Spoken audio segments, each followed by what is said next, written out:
2 కాస్త 4 అయింది అంటే 2 రెండ్ల 4, 8 రెండ్ల 16. Answer right most non zero digit. Answer right most non zero digit ఎంత ఉండాలి? 6 ఉండాలి. ఇక్కడ 4 ఉంది, ఇక్కడ 2 ఉంది, ఇక్కడ 2 ఉంది. కాబట్టి ఈ క్వశ్చన్కి ఆన్సర్ ఎంత? Option A. క్వశ్చన్కి ఆన్సర్ ఎంత? Option A. Are you all with me? Now ఇక్కడ చూద్దాం. 13 into question mark is equivalent to 41,600 into 5. 13 into question mark is equivalent to 41,600.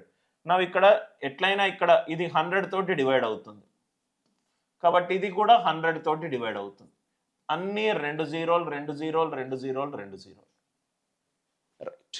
Now కొన్ని ఆప్షన్లు మనం తీసేద్దాం. క్వశ్చన్ చూడంగానే 15,000 తప్పు, 16,500 తప్పు. క్వశ్చన్ మార్క్ బదులు 15,000 పెట్టుకుంటే 15,000 3 తోటి డివైడ్ అవుతుంది. ఇది 3 తోటి డివైడ్ అవుతుంది. 41,600 4 + 1 5, 5 + 6 11, 3 తోటి డివైడ్ కావట్లేదు. 5 కూడా 3 తో డివైడ్ కావట్లేదు. అంటే ఆన్సర్ ఖచ్చితంగా 5 తోటి డివైడ్ కాదు.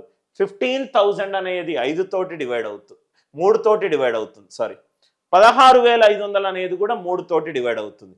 ఇది కాదు, ఇది కాదు. రైట్. 14,500 ఎందుకు అవుతుంది సార్? 14,500 అంటే 5 into 29. ఇది 29 తోటి డివైడ్ అవుతుంది, ఇది 29 తో డివైడ్ కాదు. కాబట్టి ఈ క్వశ్చన్కి ఆన్సర్ ఎంత? 16,000. ఆన్సర్ ఆప్షన్లను ఇది తప్పు, ఇది తప్పు, ఇది తప్పు అని చెప్పే పద్ధతి. మళ్ళీ ఎక్స్ప్లెయిన్ చేస్తున్నాను, మెల్లమెల్లగా నంబర్ వాల్యూలను పెంచుతున్నాను. 13 into question mark is 41,600 into 5.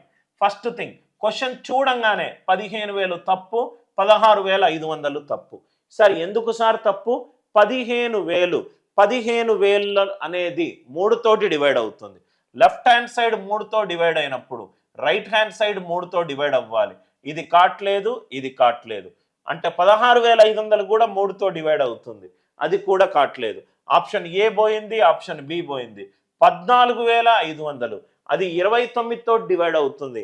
Right hand side 29 తోటి డివైడ్ అయ్యే నంబర్ లేనే లేదు. 14,500 అది కూడా పోయింది. Are you all with me? Right.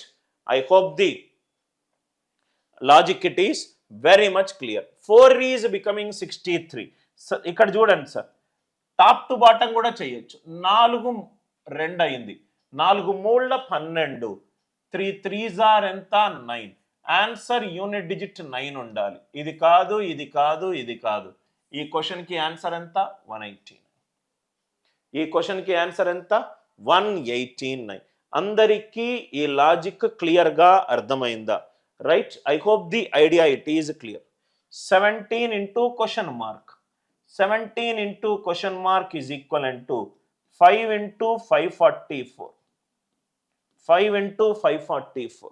Now ఇక్కడ చూడండి సార్. రైట్. మనము లాజికల్గా సాల్వ్ చేసే ప్రయత్నం చేద్దాం. 130 తప్పు. 130 అనేది 13 తోటి డివైడ్ అవుతుంది. ఇది 13 తోటి కావట్లేదు, ఇది 13 తోటి కావట్లేదు. దాని తర్వాత 140 అనేది 7 తోటి డివైడ్ అవుతుంది. 544 అనేది 7 తోటి డివైడ్ కావట్లేదు, కాబట్టి ఇది తప్పు.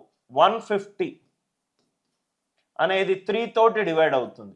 లెఫ్ట్ హ్యాండ్ సైడ్ 3తో డివైడ్ అవుతే రైట్ హ్యాండ్ సైడ్ 544 అది కూడా 3 తోటి డివైడ్ కావట్లేదు. కాబట్టి క్వశ్చన్కి ఆన్సర్ ఎంత? 160. భాజనీయత సూత్రాలు యూజ్ చేసి క్వశ్చన్ చూడంగానే 10 సెకండ్లలో ఆన్సర్ ఆప్షన్స్ యూజ్ చేసి సాల్వ్ చేసే పద్ధతి.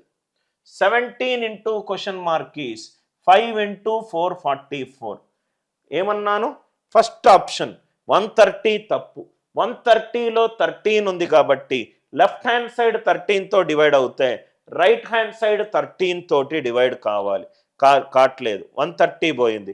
140 7 తోటి డివైడ్ అవ్వాలి, రైట్ హ్యాండ్ సైడ్ 7 తోటి డివైడ్ అవ్వట్లేదు. 150 లెఫ్ట్ హ్యాండ్ సైడ్ 3 తోటి డివైడ్ అవుతే రైట్ హ్యాండ్ సైడ్ 3 తో